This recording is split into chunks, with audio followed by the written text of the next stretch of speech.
Hey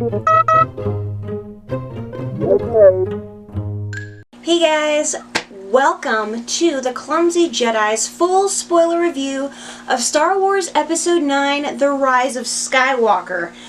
Now, before I get started, I know this movie has been somewhat polarizing, as literally any movie to come after the original 1977 Star Wars movie has been. Believe it or not, that's right, when it was first released, The Empire Strikes Back was somewhat controversial and divided the fans. Return of the Jedi somewhat divided the fans. I think most of you are old enough to remember what the prequels did, and that the sequels have come along, people have found more things to get grumpy about. But I'm going to say right off the top that I will not let a single bit of anyone's negativity, no matter who it comes from or what they say, dampen my enthusiasm. I'm going to enjoy this, and nobody's going to stop me from enjoying it. So, I'm going to keep my enthusiasm. That being said, let's get this show on the road. Alright, the way this review is going to work is I'm going to start with all the things that I liked, and then touch on the things I did not like, and finish off this review with my ranking of The Rise of Skywalker in the whole saga. Since I've only seen it once, this may change in the future, but this is just my feelings at this point, the day after seeing it. Short story is, I absolutely loved it. I'm not that surprised. The spoilers I heard didn't upset me too much. I really enjoy Force Awakens, and I enjoy J.J. Abrams' style, so it doesn't really surprise me that I liked it. Favorite characters in The Rise of Skywalker? First of all, top of the list, Force Ghost Luke. I mean, you should have seen me in the theater when he came out. I went absolutely bananas. He walked out, started talking, and he explained to Rey about his mistake and how she shouldn't be repeating his mistakes. It was like seeing, it's the old Luke that we all know and love is back. Even if he's in Force Ghost form, I will take it. I absolutely loved it. He became like Jedi Master even to Rey, even though he's just a Force Ghost. It was just, that was what I wanted to see from him all along, and I absolutely adored it. That's Luke. That's the Luke I know. And that's the Luke that is my absolute favorite character in Star Wars. My second favorite character in The Rise of Skywalker was Finn. He is back to his funny self. I like the fact that he became something of... I love the fact that Finn became something of a mediator between Poe and Rey. It seems like those two argue a lot. Reminds me of somebody else, but I digress. Seems like Poe and Rey clash a lot. Rey's the more quiet wait and see, and Poe's just jump in and start blasting stuff. His patience is not his forte. So I really, really liked Finn, and I swear, from what we saw in him this movie, that dude has got to be Force sensitive. I wonder if Rey's going to give like a friend's discount on Jedi training. Finn's got to be Force sensitive. There's so much evidence there. My favorite parts of the movie were any buddy moments between Finn and Rey and Poe. I mean, the three of them have developed such a great rapport, and it gave me such warm fuzzies seeing them become that tight-knit group that Han, Luke, and Leia became back in the day, and them taking on the mantle of the new big three and just being close friends. I loved seeing it so much. It was one of the things I was waiting for, and I got it and loved it. Something else I loved was Force healing. I'm glad we got to see it in The Mandalorian. That sort of, actually seeing that before that sort of prepared me for that, but we've read about it in the books for quite a few years now. We know it's been around, but to actually see Force healing on screen was really neat. I absolutely loved the inclusion of that Force power. When I heard about new Force powers, I'm like, uh-oh, what crazy thing are they going to do now? Oh, okay, Force healing. Totally fine with that. I loved seeing it. Something else I loved was the flashback of Luke and Leia training together. Ah! That was probably one of the biggest geek out moments for me in the whole movie. that was something I never thought we would get to see, but to hear Luke talking about him training Leia, that Leia actually had a lightsaber, to see them, even if it was just a little glimpse of their face in the dark, see them as brother and sister and actually master and student at the same moment. I never thought in a million years I would get to see that, and we got to see it, and that was just some lovely icing on the cake. That was great, and I loved it so much. Any moments between Luke and Leia as siblings, I absolutely adore. Something else I loved, I mentioned Force Ghost Luke, or as Mark Hamill likes to call him, Luke the Spook. Lifting the X-Wing out of the ocean. Bringing things full circle, that even as a Force ghost, he finally got Yoda's lesson and got it out of there, and then Rey taking the X-Wing. I love that so much! And also Luke's entrance as a Force ghost, that was priceless. I absolutely loved it. Another thing is the voices of all those past Force users. To hear Yoda and Qui-Gon was special enough, but adding Anakin to that mix just sent it right over the top. I almost shrieked right there in the theater, because that was one thing I was wanting so much. Even if we didn't see a Force Ghost Anakin, which would have been cool, we got to hear Hayden Christensen voicing Anakin again. I am still geeking out about that because it was so cool. I absolutely loved it. Another moment that was absolutely great was when Lando and Chewie showed up with the Rebel backup, and the little cameos that popped up. Seeing the Ghost in there, seeing Wedge Antilles was that was just a wonderful, wonderful surprise. Oh, I'm so glad Dennis Lawson agreed to that. It didn't last that long, but it was so good to see him, and so good to know Wedge is still around. I loved it. Oh, that was just, and seeing all those Rebels show up. I mean, we saw the clip of it in the trailer, but we didn't know when they were going to show up, or where it was going to be, or what planet, or whether or not that scene had gotten cut, but that was so satisfying. I loved it. And finally, another part in the movie that had me both geeking out, I think about too much, I'm gonna cry again, and bursting into tears was the very ending. Rey returns to where it all began, Tatooine. Both Luke and Leia show up together as Force ghosts. And then there's a twin sunset. That is absolutely beautiful, and I love it. I love it so much. That being said, I thought Carrie Fisher's inclusion in Rise of Skywalker, it felt completely seamless. I mean, sure, her lines were pretty generic and they could have been tossed in anywhere, but it was like I couldn't believe how well they did that. That was amazing. Now I'm getting emotional again. But it was absolutely beautiful. Leia's inclusion was seamless and respectful and just beautiful. My favorite lines in The Rise of Skywalker, I haven't really figured those out yet. Those are sort of up in the air. The ones that I remember that I enjoyed were the repeated lines between Leia and Rey, never underestimate a droid, which is held true for the entire saga. Either R2's been saving the day or BB-8's been saving the day all along, and it's true.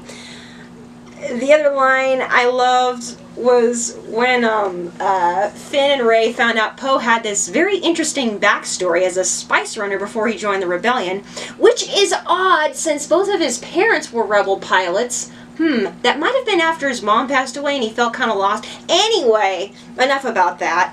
The line following was great. Finn couldn't believe that his straight-laced friend Poe had been a spice runner. And he's, "You were a spice runner?" And Poe's reply is priceless. I love Poe's lines. "You were a stormtrooper," and he looks at Finn and Rey. "You were a stormtrooper, you were a scavenger, we could do this all night." Basically saying, hey, come on, it's in the past, don't dig it up. My favorite musical track, I can't pick one out yet because I have not listened to the soundtrack, but from what I could hear, all of it. They took, like, Star Wars greatest hits and put them on a playlist, including the Imperial March and the Emperor's theme and the theme when Darth Vader goes. The only two I did not hear that I would have liked to hear in some capacity were Duel of the Fates and Battle of the Heroes.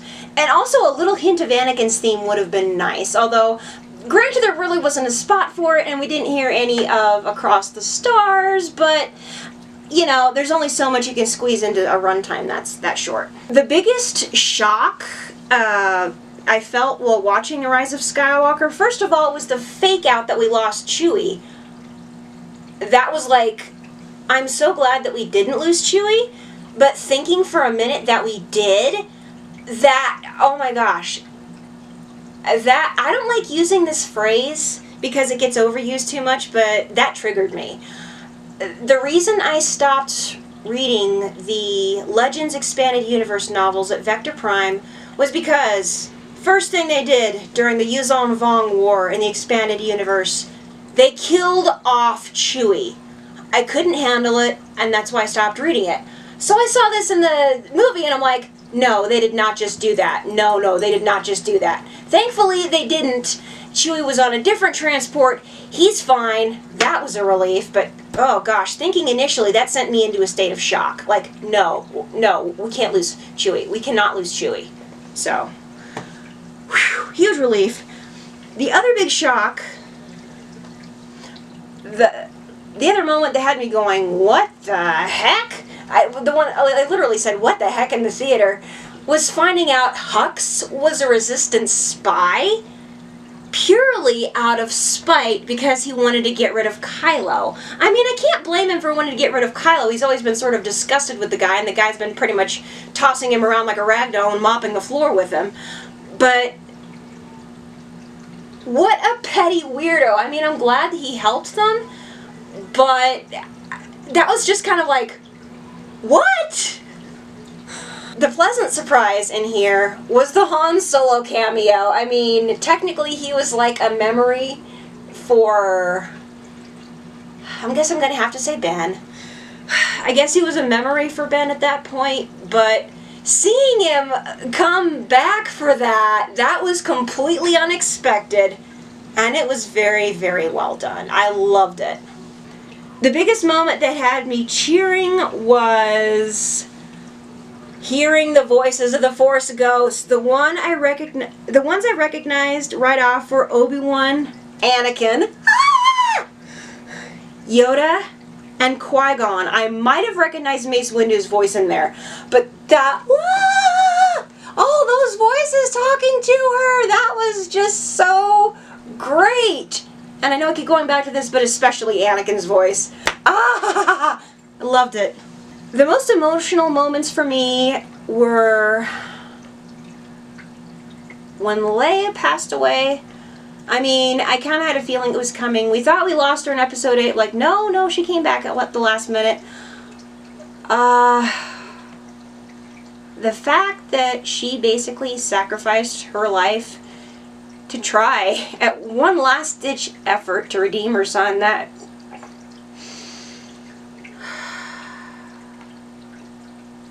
I have to say it was beautiful and also heartbreaking at the same time. The other super emotional moment, I already mentioned it, that ending on Tatooine with Force Ghost Luke and Leia and the twin sunset. It's like, twin sunset is like, you have to put that in Star Wars at the end of a trilogy. It's...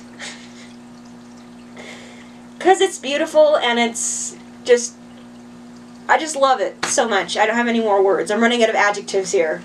Now for the stuff I honestly didn't like. My biggest gripes in this movie were, for one thing, it was too short. JJ had a humongous job to try and satisfy as many people as possible and do what he called a course correction, which I believe he did the absolute best he could, but it was very, very tightly condensed. The editing was extremely choppy. It sort of jumped from one place to another. I can see why some people have called it whiplash-inducing. It's like, whoa, where are you going? Where am I now? What were they doing? And there were no transitions. There were no wipes or anything. Even a couple of those would have made things smoother. But I have to say, when it comes to editing, Rogue One was at the bottom of the list for a while. Now Rise of Skywalker's at the bottom of the list when it comes to editing between scenes. Editing within the scenes is fine, but editing from one scene to another, that was, oh my gosh. It was like you were on one of those amusement park rides, like a scrambler. At an amusement park, you're like, you're here, oh, then here, and then you're here, oh, then you're here. Whew. It was exhausting. It was a lot to keep track of. Second gripe. The cloning of Palpatine. I know somebody said, oh, he wasn't really dead after all. Did you not hear his line in the movie? He said, quote, I have been dead before. So, that means, and since they were talking about cloning and he's surrounded by like a couple of copies of Snoke and whatnot, I am fully convinced. Also, since his face was younger, he got de-aged. That was a clone of Palpatine. That was also something brought up in the Legends Expanded Universe that I wasn't crazy about. They kept bringing back clones and whatnot, but you know what though? I'll take a clone over, oh, he wasn't really dead. No, I have died before. He said it himself. He was actually dead, and that was basically a clone talking. They didn't say it in so many words, but that's basically what I choose to believe and what makes the most sense to me, since they didn't say otherwise. So, third gripe, there were too many side characters. I kind of agree with what one review said. It suffered from sidekick-itis. There were too many new characters, too many side characters. I mean, it was great seeing so many different people pop up, and I loved the way Dominic Monaghan played his part. It was good seeing Rose again, and pardon me, I absolutely adore Kelly Marie Tran. She seems like an absolute sweetheart, but I'm glad there was nothing else between Finn and Rose. The kiss in Episode 8 felt completely forced. I'm glad they basically moved on from that. And it's been a whole year. That's more than enough time for things to like get smoothed over and whatever. But too many side characters. Way too many side characters. You couldn't keep track of all these people. Thankfully, their appearances were pretty short. You're kind of like wondering for 5 minutes, who's this and why are they here? Oh, never mind, they're gone, let's move on. So that's what it felt like to me. But those were my 3 biggest gripes from the movie. The moment in the film, honestly, one of the only moments that I honestly disliked, and I was hoping it wouldn't happen, and when it did happen, I'm like, oh man, why'd you guys do that? The kiss between Rey and Ben. I know he got redeemed, but come on guys. The only people you were appeasing with that kiss was the 12-year-old Reylo fans. Now don't get me wrong, I'm not trying to insult 12-year-old girls, but yes, he got redeemed, but they had no reason to kiss. Come on. There was no romantic connection. It was just, they shared the Force, and they shared some sort of a weird Force connection, but it was brief. There was nothing romantic about it, right from the get-go. I mean, I could rant about it, but that is the one thing in the film that I honestly didn't like. Just no kissing. A nice, warm, relieved hug would have been elegant sufficiency, guys. You didn't have to throw the kiss in there. Come on. What it makes it look like is that was the only reason Rey wanted him to turn back, or one of the reasons Rey wanted him to turn back. Like, oh gosh, this guy needs to turn good so I can kiss him because he's cute. Hello? Alright. Rant over. But, with that being said, somehow, maybe it was the appearance of Han Solo or the fact that Leia sacrificed herself to follow through on it, but the redemption of Ben Solo, I can't even believe I'm saying this, I didn't want to cheer for him at all. I wanted to see that guy die. It probably sounds horrible, but by the end I was actually rooting for the guy. I'm glad he turned back, and don't strangle me for this, but I'm also glad that he didn't survive, because if he had been redeemed and then just been able to go back to things after all the stuff he'd done, no. It doesn't work like that. Yes, redemption, it's never too late for redemption, and it's never too late for forgiveness. However, there are always consequences for your actions. And even though it was a little bit, not quite, a little bit of a copycat of Vader sacrificing himself to save Luke, I'm glad that the way Ben went was get redeemed, fight a good fight, and then basically give his own life to save someone else. That's the only way it would have worked, his redemption. So, I can accept it. I'll put it that way. I can accept it. That has been my very long-winded review of The Rise of Skywalker. Does it have problems? Yeah, mainly in the editing department, and I was annoyed at Palpatine and the Reylo kiss. The rest of it, though, I absolutely loved. I don't care if it was fan service. The fan service is the stuff I love. I thought it was a very great way to wrap up the saga. I left the feeling with this feeling of satisfaction. It was quite satisfying. I don't care that it didn't try anything new. There's actually a formula to Star Wars. You deviate too far from it and it doesn't work. And it wasn't an exact copycat. The beats between this and Return of the Jedi were totally different. It had some of the same elements, but also some different elements to it. So, I like that. So, wrapping everything up with my final ranking of the Rise of Skywalker within the rest of the saga. I have to say at this point, with just one viewing, it is my favorite of the sequels. I sat there practically the whole time with this great big grin on my face. I mean, I kind of went like that a couple of times, but for the most part I was just going the whole time. I really enjoyed it. In terms of sheer enjoyability, at this point I would call The Rise of Skywalker my third favorite in the saga. Maybe that's a little high, it might move down a little bit upon repeat viewings, but at least at this point, with one viewing in the bag, I rank it my third favorite behind Return of the Jedi and Empire Strikes Back, and in front of A New Hope and The Force Awakens.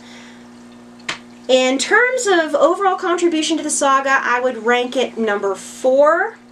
In terms of technical merit, thanks to the editing problems, I'd have to rank it 5th. Although for acting, it might be number 1. I'll do a more detailed breakdown as time goes by. The place in the saga may move up and down, but at least at this point, with one viewing, I absolutely love The Rise of Skywalker. Bravo to J.J. Abrams. It was very well done. I thought it was a great curtain call for the ensemble cast of Star Wars, and I wish I could see it again 2, 3, 4 times. I haven't enjoyed a Star Wars movie in the theater this much for quite some time. It was great. It was absolutely great. So that's all for today, guys. Thank you so much for watching. If you want to keep up with the Clumsy Jedi, click that little subscription button down below. Although, disclaimer, this is going to be my very last video on this channel. That is not a live stream for this year. Starting today, I'm going to be taking quite a long hiatus until roughly the middle of February. Basically, whenever the first episode of the final season of The Clone Wars drops on Disney+, I will go ahead and come back and start reviewing those episodes. But until then, I'm going to take a very long break, and not just from vlogging on this particular channel, but Star Wars as a whole. Over the past few years, it's become almost like an idol for me. It's an unhealthy obsession. It's sort of taken over my life, but there's more to life than that. There are lots of things I have to get done. It's time for me to move on a little bit. I'm still a Star Wars fan. I'm still going to be the Clumsy Jedi, and I will still talk about it after my break is over. But I need something of a detox. I need to disconnect. clear my head, refocus my priorities, and after that I'll be able to come back to you. But don't forget, there is a New Year's Eve live stream coming up on December 31st, starting 9 p.m. Pacific time, and I believe, 12? Either midnight or 1 a.m. Eastern Standard Time. Time zones are just crazy. All I know for sure is my own time zone, which is going to be 10 p.m. Mountain Time. I'm going half the time I was last year. Last year, I got completely loopy. This year, I actually want to get some sleep and not just pass out at 1 a.m. trying to celebrate with everybody on the West Coast. So West Coasters, anybody west of the Utah or Arizona, sorry guys, you're on your own. I'm not going to be able to stay up that late. So anyway, long-winded, long story short, I'll see you guys again for the New Year's Eve live stream. Don't tune in for that. I will see you guys next February. Oh my gosh. I hope everyone has a wonderful New Year's. I hope everyone had a wonderful holiday season. Until we meet again, God bless, and may the Force be with you. Always.